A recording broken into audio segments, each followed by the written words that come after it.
يا لغتي عربية حسبي بأنك منطقي وبياني عربية قلبي وروحي أحرفي ولساني عربية حسبي بأنك منطقي وبياني عربية قلبي وروحي أحرفي ولساني. അസ്സലാമു അലൈക്കും വറഹ്മത്തുള്ളാഹി വബറകാതുഹു. അൽഹംദുലില്ലാ വസ്സലാത്തു വസ്സലാമു അലാ അഷ്റഫി റസൂലില്ലാ വഅലാ ആലിഹി വസ്വഹ്ബിഹി അജ്മഈൻ അമ്മാ ബഅദ്. പ്രിയമുള്ളവരെ, ഇന്ന് ഡിസംബർ 18 ഇന്റർനാഷണൽ അറബിക് ഡേ. ഓരോ വർഷവും ഡിസംബർ 18 ലോക അറബിക് ദിനമായി ആചരിച്ചു വരികയാണ്. ലോക അറബി ഭാഷാ ദിനത്തോടനുബന്ധിച്ച് ഫോക്കസ് അക്കാദമി സംഘടിപ്പിച്ച വിജ്ഞാനപ്രദമായ മെഗാ ക്വിസിലേക്ക് ഏവർക്കും ഹൃദ്യമായ സ്വാഗതം. അപ്പൊ നമ്മള് നേരത്തെ ക്വിസിന്റെ രീതി സംസാരിച്ചു. കുറെ ആളുകൾക്ക് എൻ്റർ ചെയ്യാൻ കുറച്ച് പ്രയാസമുണ്ടായിരുന്നു. അതൊക്കെ പരിഗണിച്ചാണ് കുറച്ച് നമ്മൾ വെയിറ്റ് ചെയ്തത്. അൽഹംദുലില്ലാഹ് ഒരുവിധമൊക്കെ പരിഹരിക്കപ്പെട്ടു എന്നാണ് കരുതുന്നത്. എന്തായാലും നമ്മൾ പ്രോഗ്രാം സ്റ്റാർട്ട് ചെയ്യുകയാണ്. നേരത്തെ പറഞ്ഞതുപോലെ നിങ്ങൾ ചെയ്യേണ്ടത് ഒന്നുകൂടി ഓർമ്മപ്പെടുത്തുകയാണ് പുതിയ വന്ന ആളുകൾക്ക് വേണ്ടിയിട്ട്. ക്വസ്റ്റ്യൻ നമ്മൾ തരുമ്പോൾ ക്വസ്റ്റ്യൻ നോക്കിയിട്ട് ഉടനെ നിങ്ങൾ വാട്സപ്പിൽ സുലൈമാൻ സാറുടെ നമ്പർ, നേരത്തെ പറഞ്ഞ നമ്പറിലേക്ക് അയക്കുകയാണ് വേണ്ടത്. പലർക്കും റേഞ്ച് പ്രോബ്ലം ഒക്കെ ഉണ്ടാവും എന്ന് അറിയാം. പക്ഷെ നമ്മളുടെ ഒരു പരിധി അനുസരിച്ച് ക്വസ്റ്റ്യൻ കാണിച്ച് ഏറ്റവും ആദ്യം ഇവിടേക്ക് ഏത് ആൻസർ ആണോ വരുന്നത് അതാണ് നമ്മൾ ആ ഒരു ക്വസ്റ്റ്യന്റെ വിജയിയായി പ്രഖ്യാപിക്കുക. ടോട്ടൽ ആദ്യ റൗണ്ടിൽ 15 ക്വസ്റ്റ്യൻ ആണ് ഇൻഷാ അല്ലാഹ് ഉണ്ടാവുക. ഈ 15 ക്വസ്റ്റ്യനിൽ നമ്മൾ ഇൻഷാ അല്ലാഹ് ഒരു 5 വിജയിയെയാണ് തിരഞ്ഞെടുക്കാൻ വിചാരിക്കുന്നത്. അതിന് എന്തെങ്കിലുമൊക്കെ 5-ൽ കൂടുതൽ വിജയികളോ ഒക്കെ ഉണ്ടെങ്കിൽ മാത്രം നമ്മൾ കുറച്ച് ക്വസ്റ്റ്യൻസ് കൂടെ തരും. ബേസിക്കലി നമ്മൾ ഇൻഷാ അല്ലാഹ് 15 ക്വസ്റ്റ്യൻ ആണ് നിങ്ങൾക്ക് തരുന്നത്. ഈ 15 ക്വസ്റ്റ്യനിൽ നേരത്തെ പറഞ്ഞതുപോലെ അവസാന സമയം വരെ നിങ്ങൾ ഓരോരുത്തർക്കും സാധ്യതയുണ്ട് എന്നുള്ളത് പ്രത്യേകം മനസ്സിലാക്കുക. നമ്മൾ മത്സരത്തിലേക്ക് പ്രവേശിക്കുകയാണ്. പിന്നെ ഈ ഒരു മത്സരം എന്നുള്ളതിനപ്പുറം ഈ ഒരു അറബിക് ഡേയിൽ അറബി വേൾഡുമായി നമുക്ക് പരിചയപ്പെടേണ്ട ഒരുപാട് നോളജ് നമ്മൾ കരസ്ഥമാക്കുക എന്നുള്ളതും കൂടെ നമ്മുടെ ഇന്നത്തെ ഈ ഒരു പ്രോഗ്രാമിന്റെ ലക്ഷ്യത്തിൽ പെടുന്നുണ്ട്. അതുകൊണ്ട് എല്ലാവരും അവസാനം വരെ പ്രോഗ്രാമിൽ പങ്കെടുത്ത് ഈ വിലപ്പെട്ട നോളജ് നിങ്ങൾ കരസ്ഥമാക്കുക. അതോടുകൂടെ ഈ ഒരു മത്സരത്തിൽ നിങ്ങൾ വിജയികളാവാനുള്ള പൂർണ്ണ ശ്രമം നടത്തുക. അള്ളാഹു വളരെ നല്ല രീതിയിൽ ഈ ഒരു പ്രോഗ്രാം നടത്താൻ തൗഫീഖ് നൽകുമാറാകട്ടെ. ആമീൻ എന്ന് പറഞ്ഞുകൊണ്ട് എല്ലാവരെയും ഈ ഒരു മത്സരത്തിലേക്ക് വീണ്ടും സ്വാഗതം ചെയ്യുന്നു. ഓക്കെ, ആദ്യ ചോദ്യം ഒരു ജാമിയ ദുവലുൽ അറബിയയുമായി ബന്ധപ്പെട്ട ഒരു ക്വസ്റ്റ്യൻ ആണ്. സ്ക്രീനിൽ ആരൊന്ന് വരയ്ക്കുന്നുണ്ട്, അത് ഒഴിവാക്കണം. നമ്മുടെ സുഗമമായ നടത്തിപ്പിന് വേണ്ടി നിങ്ങൾ പൂർണ്ണമായി സഹകരിക്കണം. ആദ്യമായിട്ട് സൂം ഒക്കെ ഉപയോഗിക്കുന്നവരാണെങ്കിൽ ഇടയ്ക്ക് ഇങ്ങനെ ടച്ച് ചെയ്യുന്നൊക്കെ ഒഴിവാക്കാൻ ശ്രദ്ധിക്കുക. അപ്പൊ ആദ്യമായി ചോദിക്കുന്നത് ജാമിയ ദുവലുൽ അറബിയയുമായി ബന്ധപ്പെട്ട ഒരു ക്വസ്റ്റ്യൻ ആണ്. ഇൻഷാ അല്ലാഹ് ക്വസ്റ്റ്യൻ സ്റ്റാർട്ട് ചെയ്യുകയാണ്. അപ്പോ ഞാൻ ക്വസ്റ്റ്യൻ ഇവിടെ കാണിച്ച് നിങ്ങളെ ആൻസർ കണ്ടെത്തി ഏറ്റവും ആദ്യം നമ്മളിലേക്ക് നേരത്തെ തന്ന വാട്സപ്പ് നമ്പറിലേക്ക് ആൻസർ വരുന്നത് ഏതോ അവരെയാണ് ഒന്നാമനായി പ്രഖ്യാപിക്കുക. ആദ്യ ക്വസ്റ്റ്യൻ കാണിക്കുകയാണ്. ബിസ്മില്ലാഹിർ റഹ്മാനിർ റഹീം.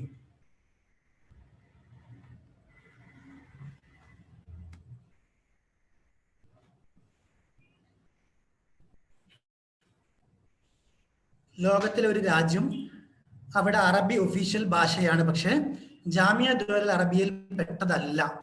ഓക്കെ, ആൻസർ ഇവിടെ കാണിക്കുകയാണ്. ഒരുപാട് ആളുകൾ ആൻസർ അയച്ചിട്ടുണ്ട്. ഇന്നത്തെ ആൻസർ ആദ്യം നോക്കിയിട്ട് മത്സര വിജയിയുടെ നമ്പർ ഇവിടെ ഇപ്പോൾ പറയുന്നതാണ്. ചാട് ഈ കൊടുത്തതിൽ ചാഡ് എന്ന ഒരു രാജ്യമുണ്ട്, ആഫ്രിക്കൻ രാജ്യമാണ്. ആ ഒരു രാജ്യമാണ്, അവിടുത്തെ ഒഫീഷ്യൽ ലാംഗ്വേജിൽ പെട്ടതാണ് അറബിക്. പക്ഷെ ജാമിയ ദുൽ അറബിയയിൽ പെട്ടതല്ല. ഇങ്ങനത്തെ മറ്റു ചില രാജ്യങ്ങളുണ്ട് ഓപ്ഷനിലുള്ളത്, അത് മാത്രമേ ശരിയുള്ളൂ. ഇപ്പൊ ഇസ്രായേൽ അവിടുത്തെ ഒഫീഷ്യൽ ഭാഷയാണ് അറബിക്, പക്ഷെ ജാമിയ ദുൽ അറബിയയിൽ പെട്ടതല്ല. അങ്ങനത്തെ ചില രാജ്യങ്ങളുണ്ട്. ഏതാണ് നമ്മൾ ഓപ്ഷനിൽ കൊടുത്തതിൽ ചാഡ് എന്ന ആഫ്രിക്കൻ രാജ്യമാണ്. അവിടെ ഒഫീഷ്യൽ ഭാഷ അറബിക് ആയിട്ടുണ്ട്, പക്ഷെ ജാമിയ ദുൽ അറബിയയിൽ പെട്ടതല്ല. ഓക്കെ, ഇപ്പോഴത്തെ ആദ്യ ക്വസ്റ്റ്യന്റെ വിജയിയെ പ്രഖ്യാപിക്കുകയാണ്. 8594027086 എന്ന നമ്പറിലുള്ള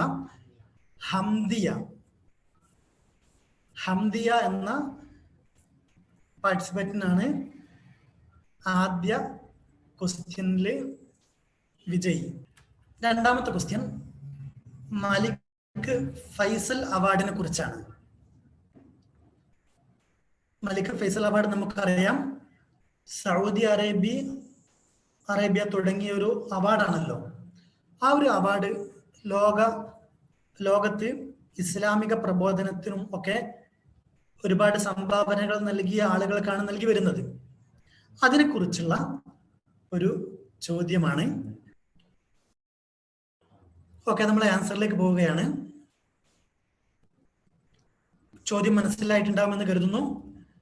അബുൽ ഹസൻ നദ്വിക്ക് മലിക് ഫൈസൽ അവാർഡ്, അതല്ലെങ്കിൽ മലിക് ഫൈസൽ അവാർഡിന്റെ എത്രാമത്തെ തവണ കൊടുക്കുമ്പോഴാണ് അത് അബുൽ ഹസൻ നദ്വിക്ക് കിട്ടിയത്? ഓക്കെ, ആൻസറിലേക്ക് കടക്കുകയാണ്. മലിക് ഫൈസൽ അവാർഡിന്റെ രണ്ടാമത്തെ അവാർഡ് തന്നെ ലഭിച്ചത് അബുൽ ഹസൻ നദ്വിക്കാണ്. 1979 മലിക് ഫൈസൽ അവാർഡ് സ്റ്റാർട്ട് ചെയ്തത്. ആദ്യം തന്നെ കിട്ടിയത് അബുൽ അല മൗദൂദിക്കാണ്. രണ്ടാമത്തത് ഇന്ത്യയിലെ അബുൽ ഹസൻ അൻ നദ്വി. ഓക്കെ, മത്സര വിജയിയെ പ്രഖ്യാപിക്കുകയാണ്. ഈ ഒരു ക്വസ്റ്റ്യന്റെ വിജയി സാലിമ മറിയം കൊടിയത്തൂർ എന്ന അവസാനം 22 ആണ് നമ്പർ വരുന്നത്. അവരാണ് ഈ ഒരു ക്വസ്റ്റ്യന്റെ വിജയി. നമ്മൾ അടുത്ത ക്വസ്റ്റ്യനിലേക്ക് കടക്കുകയാണ്. സമയം അധികമായതുകൊണ്ട് അടുത്ത ക്വസ്റ്റ്യനിലേക്ക് കടക്കുകയാണ്. മൂന്നാമത് നമ്മൾ ചോദിക്കുന്നത് അറബ് വിപ്ലവത്തിനെ കുറിച്ചാണ്. റബീഉൽ അറബി. ഇന്നും അതിന്റെ ചലനങ്ങൾ വേൾഡിൽ ചലിച്ചുകൊണ്ടിരിക്കുന്ന ഒരു സംഭവമാണല്ലോ മുല്ലപ്പൂ വിപ്ലവം. അതിനെക്കുറിച്ചാണ് നമ്മൾ ഇപ്പോൾ നെക്സ്റ്റ് ചോദ്യം ചോദിക്കുന്നത്. എല്ലാവരും റെഡി ആവുക. ഓക്കെ, ചോദ്യത്തിന്റെ അർത്ഥം മനസ്സിലായിട്ടുണ്ടാവുമെന്ന് കരുതുന്നു.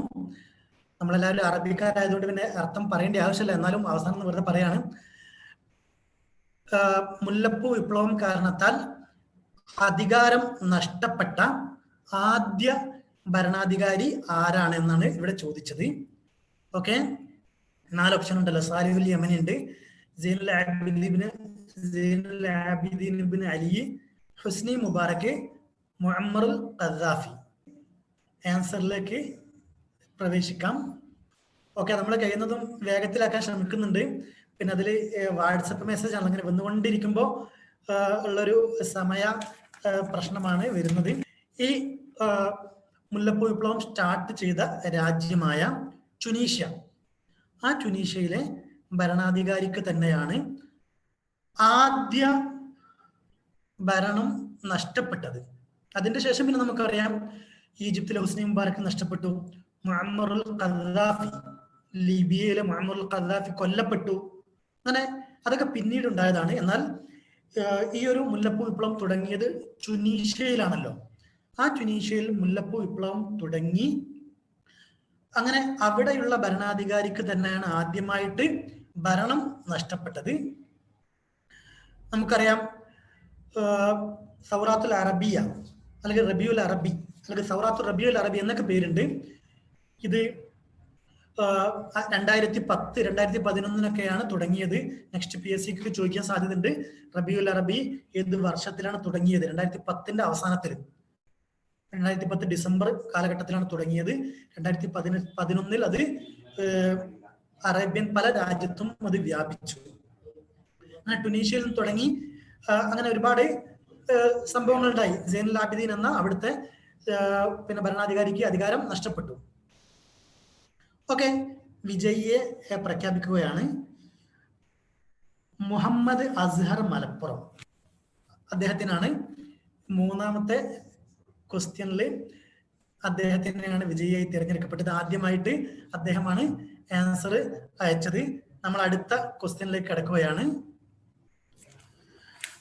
അടുത്ത ചോദ്യം നമ്മൾ ചോദിക്കുന്നത് ഒരു അസുൽ ഹദീസിൽ നിന്നാണ്. പ്രത്യേകം ശ്രദ്ധിക്കുക, സ്ക്രീനിൽ വരയ്ക്കുന്നുണ്ട്. അത് വരയ്ക്കുന്നത് കാണുന്നവർക്ക് വളരെ പ്രയാസമാകുന്നുണ്ട്. എനിക്ക് തോന്നുന്നത് പുതിയതായിട്ട് സൂം ഉപയോഗിക്കുന്നവരൊക്കെ ആയിരിക്കാം. അവര് സ്ക്രീനിൽ ടച്ച് ചെയ്യുന്നതൊക്കെ ഒന്ന് ഒഴിവാക്കിയാൽ നമുക്ക് ഇൻഷാ അല്ലാഹ് വളരെ സുഗമമായിട്ട് നടത്തി പോകാൻ സാധിക്കും. സ്ക്രീനിൽ വരയ്ക്കുന്നവരൊന്ന് ശ്രദ്ധിക്കുക.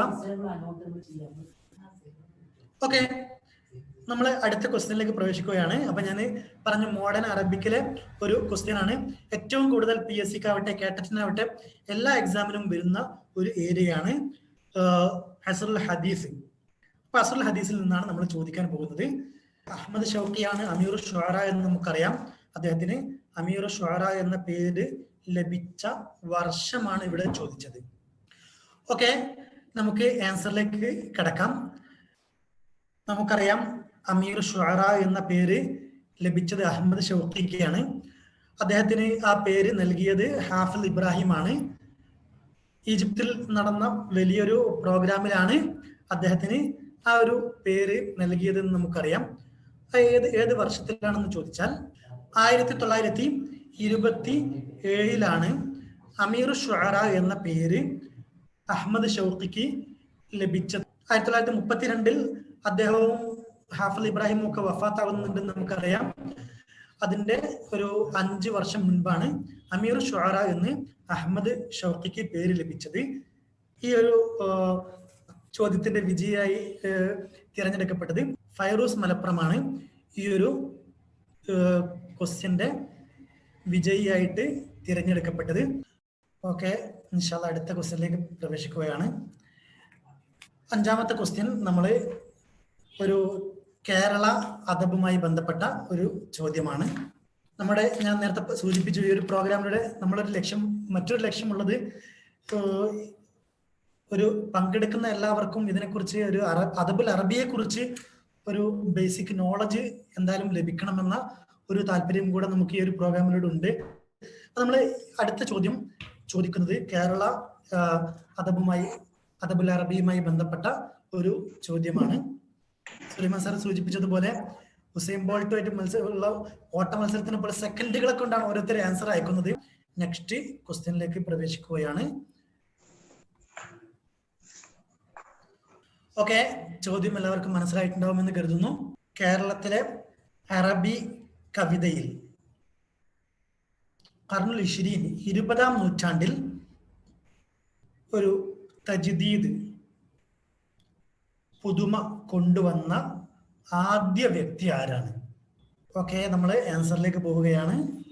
ഓക്കെ, മുഹമ്മദുൽ ഫൈഇ എന്ന വ്യക്തിയാണ് കേരളത്തിൽ ആദ്യമായിട്ട് ഷിഅറിൽ ഒരു പുതുമ കൊണ്ടുവന്ന പണ്ഡിതൻ എന്നുള്ളതാണ് പറയുന്നത്. നമുക്കറിയാം മുഹമ്മദുൽ ഫൈഇയെ കുറിച്ച്.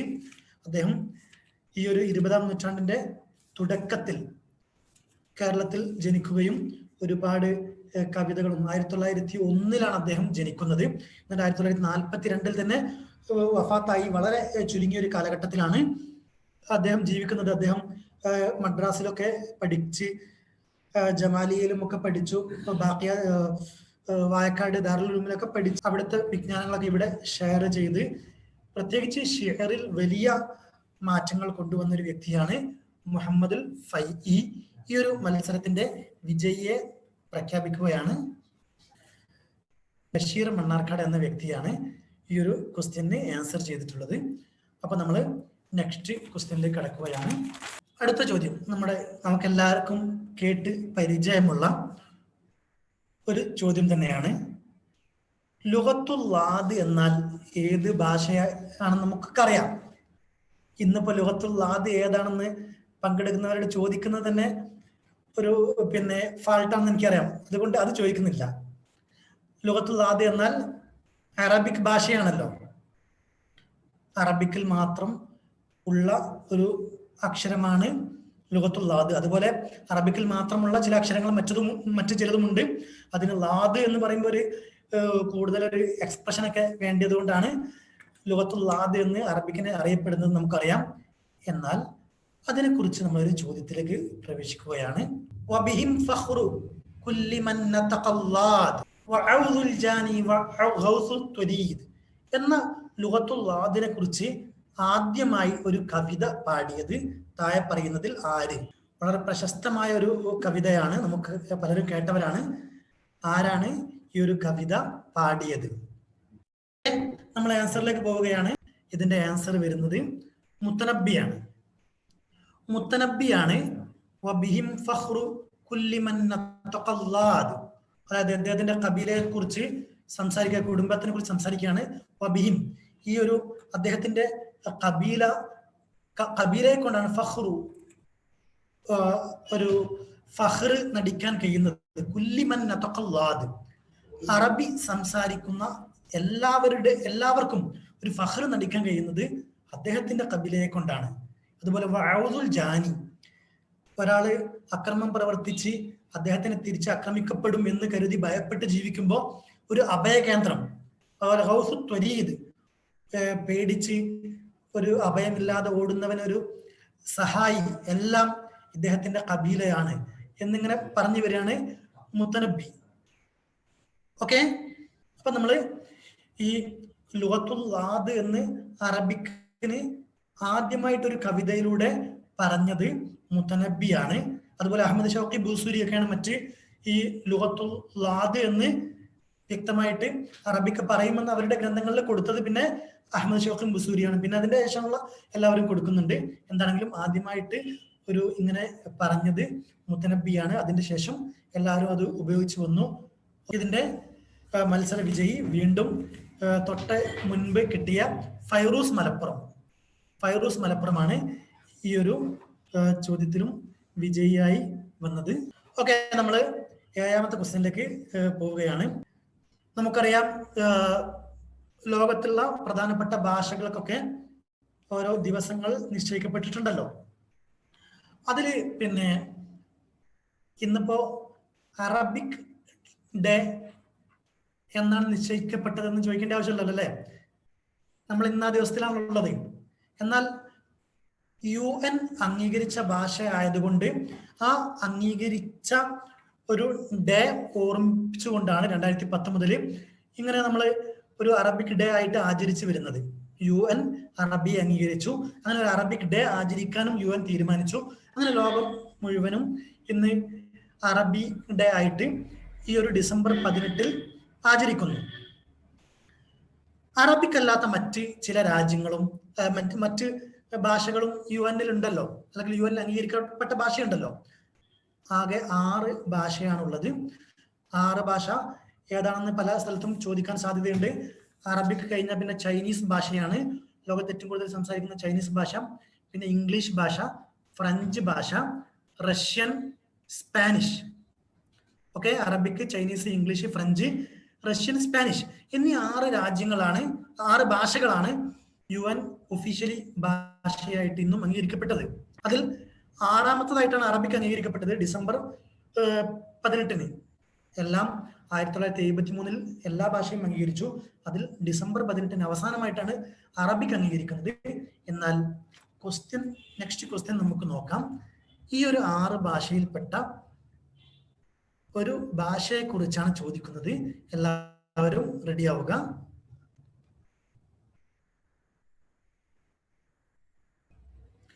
ഏപ്രിൽ 23 ഇംഗ്ലീഷിന്റെ വേൾഡ് ഡേ ആയിട്ട് UN അംഗീകരിച്ചത്.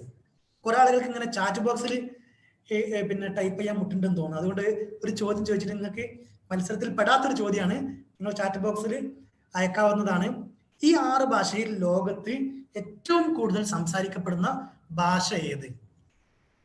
ഏറ്റവും കൂടുതൽ ആളുകൾ സംസാരിക്കുന്നത് ഈ 6 ഭാഷയിൽ ഏതാണെന്നാ ചോദ്യം. നിങ്ങൾക്ക് ചാറ്റ് ബോക്സിൽ അയക്കാനുള്ള ഒരു അവസരമാണ്. ഓക്കെ, പല ആൻസറും വന്നിട്ടുണ്ട്. സ്പാനിഷ്, ഇംഗ്ലീഷ്, ചൈനീസ്, അറബിക്, പല ആൻസറും വന്നിട്ടുണ്ട്. ഓക്കെ, കറക്റ്റ് ആൻസർ ചൈനീസ് ആണ് കേട്ടോ. അറബിക് അല്ല, ഇംഗ്ലീഷ് അല്ല, സ്പാനിഷ് ഭാഷയാണ് ലോകത്ത് ഏറ്റവും കൂടുതൽ മാതൃഭാഷയായി ഉപയോഗിക്കുന്നത്. കാരണം നമുക്കറിയാം ലോകത്ത് ആകെ 700 കോടി ജനങ്ങളുള്ളൂ. ഈ 700 കോടി ജനങ്ങളിൽ 125 ചൈനയിലാണ്. ബാക്കി വെറും 575 കോടി ജനങ്ങൾ മാത്രമേ ലോകത്ത് മൊത്തം ഉള്ളല്ലോ. അതിൽ ഒരു 125 കോടി ഇന്ത്യയിലും വന്ന് പിന്നെ കുറെ അറബിയിലും പോയ പിന്നെ ഇംഗ്ലീഷ് മാതൃഭാഷയിൽ സംസാരിക്കുന്ന നാടുകൾ കുറവാണ്. ഏതാണെങ്കിലും ഇതിന്റെ വിജയിയെ നമുക്കൊന്ന് നോക്കാം. വീണ്ടും രണ്ടാമനായി ഫൈറൂസിന് ഒരു എതിരാളിയായിക്കൊണ്ട് മുഹമ്മദ് അസ്ഹർ മലപ്പുറം, അദ്ദേഹത്തിന് രണ്ടാമതൊരു മാർക്കും കൂടെ കിട്ടിയിരിക്കുന്നു. ഓക്കെ, നെക്സ്റ്റ് ക്വസ്റ്റ്യനിലേക്ക് പോവുകയാണ്. എല്ലാവരും റെഡി ആവുക. നെക്സ്റ്റ് ക്വസ്റ്റ്യൻ ചോദിക്കുന്നത് ഒരു പതാകയെ കുറിച്ചാണ്. ഒരു പതാക കാണിക്കും, അത് ഏത് രാജ്യത്തിന്റെ പതാകയാണെന്ന് ടൈപ്പ് ചെയ്യാണ് വേണ്ടത്. ഓക്കെ ഓക്കെ ഈ ഒരു പതാക ഏത് രാജ്യത്തിൻ്റെതാണ് എന്നാണ് ചോദ്യം. ഓക്കെ, ഇതിന്റെ ആൻസർ നമുക്കൊന്ന് നോക്കാം. യമൻ. യമനിന്റെ പതാകയാണ് നമ്മൾ ഈ കാണുന്നത്. ഏകദേശം ഈജിപ്തിൻ്റെതും ഇറാഖിൻ്റെതും ചെറിയ സാമ്യതകൾ ഉണ്ട് നമുക്കറിയാം. ഇറാഖിൻ്റെത് ഇതേ പതാക തന്നെയാണ്, പക്ഷെ അതിന്റെ ഇടയിൽ ഒരു അള്ളാഹു അക്ബർ എന്ന് അവർ എഴുതിയിട്ടുണ്ടാകും. അതുപോലെ ഇറ്റലിന്റെ പിന്നെ കുറച്ച് വ്യത്യാസമുണ്ട്. ലോകകപ്പ് കാണുന്നവർക്ക് എല്ലാവർക്കും അറിയാമെന്നാണ് വിചാരിക്കുന്നത്. പിന്നെ അതുപോലെ മിസറിൻ്റെത് ഇടയിലൊരു പിന്നെ പരുന്തിന്റെ ഫോട്ടോ ഉണ്ടല്ലോ. അപ്പൊ അങ്ങനത്തെ ചെറിയൊരു വ്യത്യാസമുണ്ട്. ഏതാണെങ്കിലും നമ്മൾ കാണിച്ചത് യമനിന്റെ പതാകയാണ്. ഈ ഒരു ക്വസ്റ്റ്യന്റെ വിജയം പ്രഖ്യാപിക്കുകയാണ് റഹീന കണ്ണൂർ. റഹീന കണ്ണൂരാണ് ഈ ഒരു മത്സരത്തിന്റെ വിജയിയായിട്ട് പ്രഖ്യാപിക്കപ്പെടുന്നത്. അപ്പോ നമ്മൾ അടുത്ത ക്വസ്റ്റ്യനിലേക്ക് പോവുകയാണ്. 9ാമത്തെ ക്വസ്റ്റ്യൻ ആണ്. 9ാമത്തെ ക്വസ്റ്റ്യൻ അറബിക്കിലുള്ള ഒരു ജരീദയെ കുറിച്ചാണ് ചോദിക്കുന്നത്. അറബിക്കിൽ ഒരുപാട് ജരീദകൾ, അറിയപ്പെട്ട ജരീദകൾ ഉണ്ടല്ലോ, അതിനെ കുറിച്ചാണ് ഒരു ചോദ്യം ചോദിക്കുന്നത്. നല്ലപോലെ ചിന്തിച്ച് ആൻസർ പറയേണ്ട ഒരു ക്വസ്റ്റ്യൻ ആണ്. പെട്ടെന്ന് ജരീദ എന്ന് കാണുമ്പോഴേക്കും ചാടി കയറി പറയരുത്. ക്വസ്റ്റ്യനിലേക്ക് പ്രവേശിക്കുകയാണ്.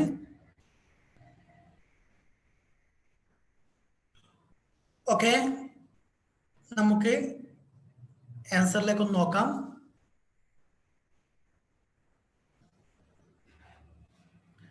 അൽ അഹ്റാം എന്ന പത്രമാണ് ഒരുപാട് കാലമായി തുടങ്ങി, ഇന്നും അത് പിന്നെ ഇറങ്ങിക്കൊണ്ടേയിരിക്കുന്നു.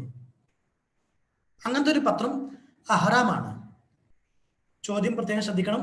വഖായിഉൽ മിസ്രിയാണ് ആദ്യമായിട്ട് തുടങ്ങിയ ജരീദ എങ്കിൽ ഇന്നും നിലനിൽക്കുന്ന ഒരു അറബിക് പത്രം, അതായത് അത് പിന്നെ തുടങ്ങിയത് മുതൽ ഇന്ന് വരെ സ്റ്റോപ്പ് ആവാതെ നിൽക്കുന്ന ഒരു അറബിക് പത്രമാണ് അൽ അഹ്റാം.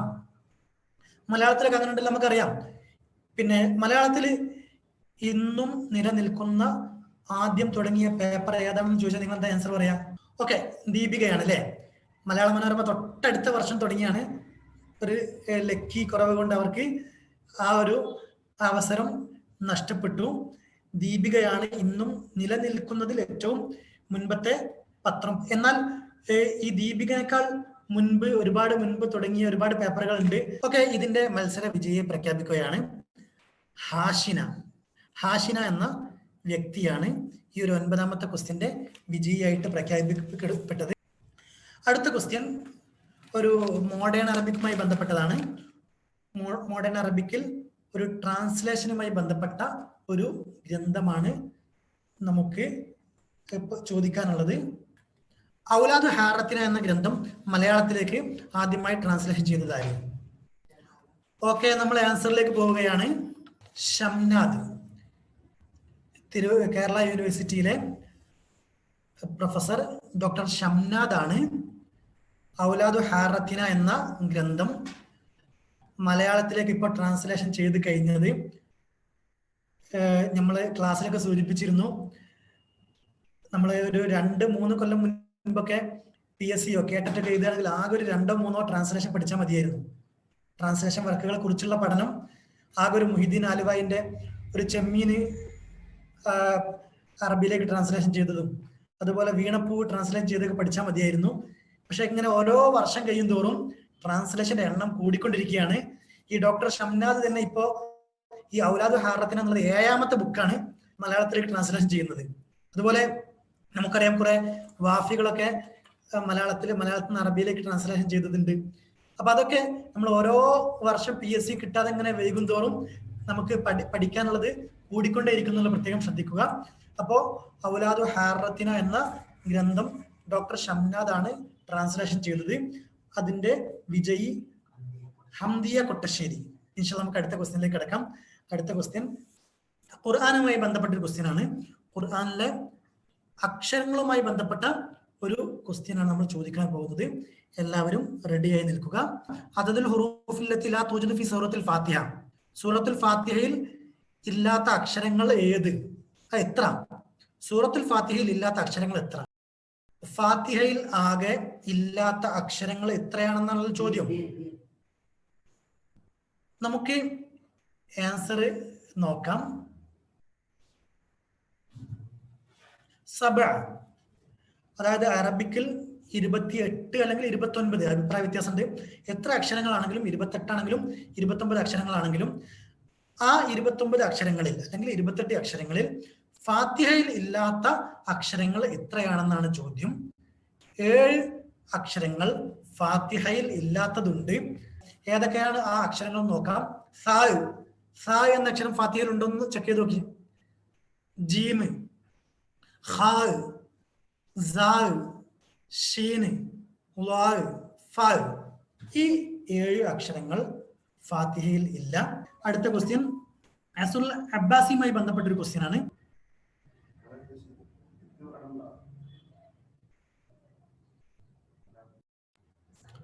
ഓക്കെ, നമ്മള് ആൻസറിലേക്ക് പോവുകയാണ്. ഇബ്നുൽ മുഖഫർ. പ്രത്യേകം ക്വസ്റ്റ്യൻ ശ്രദ്ധിക്കണം. അബ്ബാസി കാലഘട്ടത്തിൽ ഒരുപാട് കാത്തിബീങ്ങളുണ്ട്, അല്ലെ കാത്തിബീങ്ങളുടെ ഓരോ തൊബക്കകളുണ്ട്, ദരജകളുണ്ട്. അപ്പോ അതില് 1ാം തൊബക്ക, 2ാം തൊബക്ക, 3ാം തൊബക്ക, അങ്ങനെ 4 തൊബക്കകളുണ്ട്. അതിൽ 1ാം തൊബക്കയുടെ ഇമാമായിട്ട് ഇബ്നുൽ മുഖഫഇനെയാണ് അംഗീകരിക്കപ്പെടുന്നത്. ചിലരൊക്കെ അബ്ദുൽ ഹമീദുൽ കാത്തിബ് എന്നുള്ള ഓപ്ഷൻ ഡി അല്ലേ ആൻസർ എന്ന് പിന്നെ മെസ്സേജ് അയക്കുന്നുണ്ട്. അപ്പൊ അവർക്ക് അബ്ദുൽ ഹമീദുൽ കാത്തിബ് മൊത്തത്തില് ഇമാമുൽ റിസാലത്താണ്, അല്ലെ ഇമാമുൽ കിതാബത്ത് എന്നൊക്കെ പറയാം. പക്ഷെ അത് ഉമവി കാലഘട്ടത്തിലാണ്, അബ്ബാസി കാലഘട്ടത്തിലല്ല എന്നുള്ള പ്രത്യേകം ശ്രദ്ധിക്കുക. നമ്മൾ 13ാം ക്വസ്റ്റ്യനിലേക്ക് പ്രവേശിക്കുകയാണ്. അതിന്റെ മുമ്പ് ഇതിന്റെ വിജയം പ്രഖ്യാപിക്കുകയാണ്. സാലിമ മറിയം. വീണ്ടും അടുത്ത ക്വസ്റ്റ്യനിലേക്ക് പ്രവേശിക്കുകയാണ്. അടുത്ത ക്വസ്റ്റ്യൻ ചോദിക്കുന്നത് ഒരു ഉമവി കാലഘട്ടത്തിലെ കവിയെ കുറിച്ചാണ്. വളരെ സിമ്പിൾ ആയ ഒരു ചോദ്യമാണ്. PSC സ്ഥിരമായി ചോദിക്കുന്ന ഒരു ചോദ്യമാണ്. നമ്മൾ ക്വസ്റ്റ്യനിലേക്ക് പ്രവേശിക്കുകയാണ്.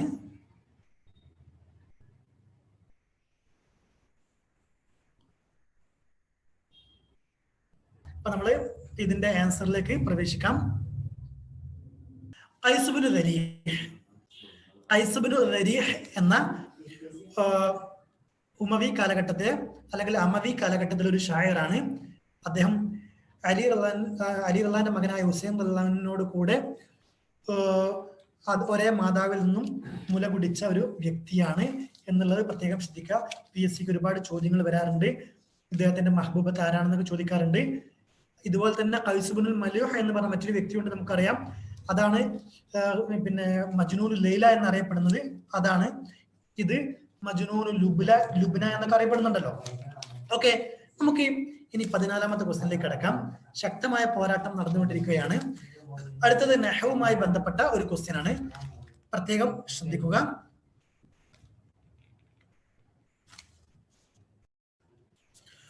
ഓക്കെ, നമ്മൾ ആൻസറിലേക്ക് പ്രവേശിക്കുകയാണ്. ഇൻഷാ അല്ലാ നമുക്കിവിടെ നമ്മൾ തീരുമാനിച്ചത് 5 വിജയികളെ പ്രഖ്യാപിക്കാനായിരുന്നു.